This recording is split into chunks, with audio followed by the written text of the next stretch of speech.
ওম শান্তি। মুৰলীৰ তাৰিখ 31 আগষ্ট 2025। আজি অব্যক্ত বাপদাদাৰ মহাবাক্য। স্মৃতিস্বৰূপ অনুভৱী মূৰ্ত হৈ ছেকেণ্ডত তীব্ৰ গতিৰে পৰিৱৰ্তন কৰি সন্মান সহকাৰে উত্তীৰ্ণ হোৱা।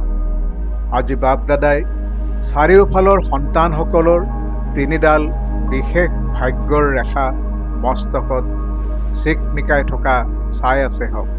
সকলোৰে মস্তক ভাগ্যৰ ৰেখাসমূহেৰে চিকমিকাই আছে। এডাল হ'ল পৰমাত্ম প্ৰতিপালনৰ ভাগ্য ৰেখা। দ্বিতীয়তে শ্ৰেষ্ঠ শিক্ষকৰ দ্বাৰা শিক্ষাৰ ভাগ্য ৰেখা। তৃতীয়তে হৈছে সৎগুৰুৰ দ্বাৰা শ্ৰীমতৰ ভাগ্য ৰেখা। এনেইতো তোমালোকৰ ভাগ্য অপাৰ, তথাপিও আজি এই বিশেষ তিনিডাল ৰেখা চাই আছে। তোমালোকেও নিজৰ মস্তকত চিকমিকাই থকা ৰেখাসমূহ অনুভৱ কৰি আছা নহয়? সকলোতকৈ শ্ৰেষ্ঠ হৈছে পৰমাত্ম স্নেহৰ প্ৰতিপালনৰ ৰেখা। বৰদান: স্মৃতিৰ বুটামৰ দ্বাৰা স্বকল্যাণ আৰু সকলোৰে কল্যাণ কৰোতা সিদ্ধিস্বৰূপ হোৱা। স্থিতিৰ আধাৰ হৈছে স্মৃতি। এইটো শক্তিশালী স্মৃতি যাতে থাকে যে মই পিতাৰ আৰু পিতা মোৰ, তেতিয়া এইটো স্মৃতিৰে নিজৰ স্থিতি শক্তিশালী হৈ থাকিব আৰু আনকো শক্তিশালী কৰি তুলিবা। যেনেকৈ বুটাম টিপিলে আলোক হৈ যায়, তেনেকৈ এই স্মৃতিও এক প্ৰকাৰৰ বুটাম। সদায় স্মৃতিৰূপী বুটামৰ প্ৰতি মনোযোগ থাকিলে তেতিয়া নিজৰ আৰু সকলোৰে কল্যাণ কৰি থাকিবা। নতুন জন্ম হৈছে, গতিকে স্মৃতিসমূহ নতুন হওক।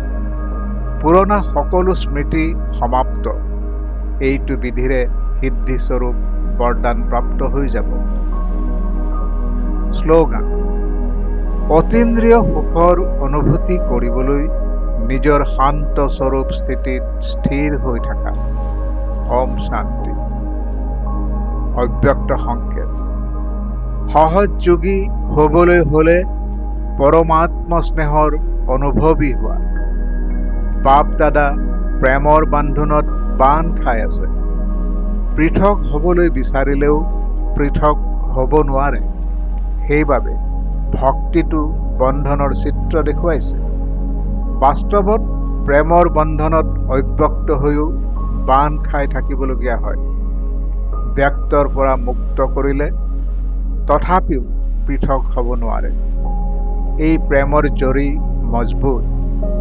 এনেকুৱা প্ৰেম স্বৰূপ হৈ ইজনে সিজনক প্ৰেমৰ ৰছীৰে বান্ধি সমীপ সম্বন্ধৰ বা আপোন বোধৰ অনুভূতি কৰোৱা। ওম শান্তি।